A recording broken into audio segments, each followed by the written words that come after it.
Hi, I'm Rachel Platt, the Director of Community Engagement here at the Fraser History Museum. I'm with Amanda Briede, our curator here. And Suffrage, the name of that exhibit, What is a Vote Worth? Suffrage Then and Now, was supposed to open this month. Postponed right now, of course, because of COVID-19, but Amanda's joining me. You have so many finds here that we wanted to show some of this off to our audience. So tell me what we're looking at. We're going to talk about undergarments, right? Because that was a big deal. Right, so part of the thing that we're going to be talking about in the exhibit is the evolution of undergarments and clothing during the suffrage movement. So basically you started out at the beginning of the suffrage movement with giant hoop skirts and corsets, and by the end you're in the flapper area. So you're wearing short, straight dresses, just regular underwear, basically. And that's the evolution of the mindset too, right? Right, so the newfound freedoms that the suffragists were finding ended up being expressed in their dress as well. So it's really interesting to know it's more than just clothing. It really was a movement. I call some of this torture, but I'm going to let you describe this. So this is what a typical woman might be wearing, let's say about what date? This is the Victorian era. So it's a little bit after the Civil War, not quite into the early 1900s yet. So one of the things that was really fascinating to me is all of the different layers that you had to wear when you got dressed. So take us through it. So we're gonna, our lady here actually has all of her layers on, even though you can't see all of them. So the first thing that you would put on are your drawers. You can see them under there. Even those were decorated, very beautiful. They are crotchless, so you have all of these different layers on. You can't take them all off to go to the bathroom. So that's why okay, so this would be our undies nowadays, right? The drawers, Yep. okay. And so then the next thing you would wear is your chemise. That's a full-length dress kind of garment.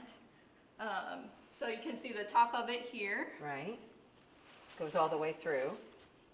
Then the next thing we have is our petticoat. So we're up to 3 layers, right? Up to 3, so depending on the fullness of your skirt, you could wear multiple layers of petticoats. We just have one. This is a really beautiful example that we have on loan from the Filson Historical Society. And it's a good example for the Victorian era because it has a little bit of a train incorporated into it as well. And I notice if I were to go to touch it, what would you do to me? No. Yeah. See, but she really is a nice person.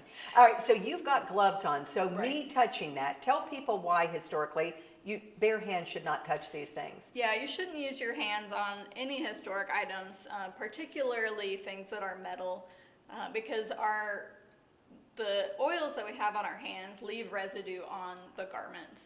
So you can see some of the residue still from the person that wore this. So you can see their sweating and their stains that they have on the garments. So those would be stains from the time. So do we want to talk about this first? Because I'm telling you, one thing I have noticed when I come in here, how tiny these people were, for heaven's sakes. These corsets is part of the reason why, right?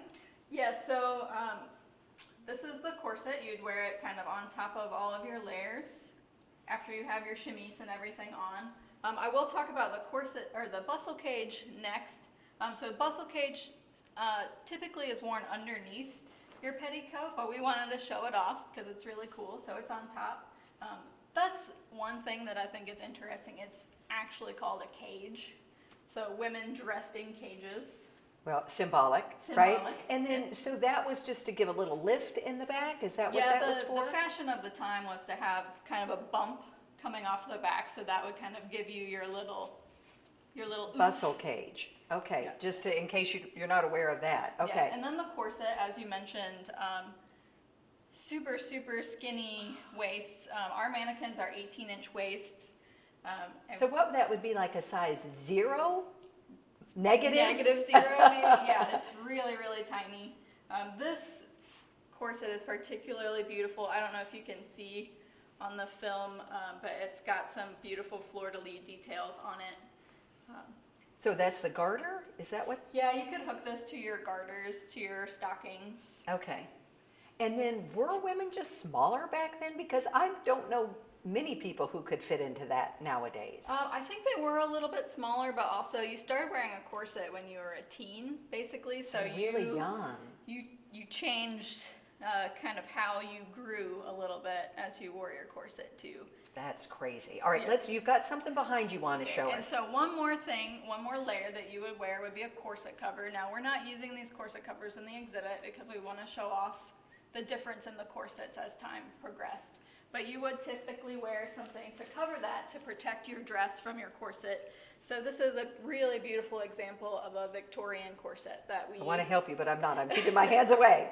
So that would go over the corset just kind of as a decorative. Yeah, so there's a lot of like metal and boning and stuff in your corset. You don't want that to ruin your super expensive dress. Okay. So you just wear a layer in between those to kind of protect the dress. And this again is called? This is a corset cover. Corset cover.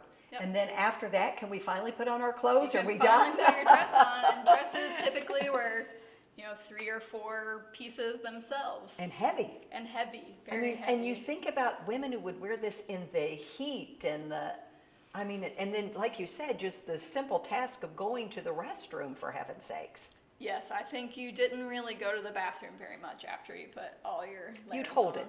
Yes. That's the polite way of saying it. Thank you so much. We're going to show more of these in coming days on Virtual Frasier. Thank you all for joining us virtually for now, but we hope to see you in person real soon.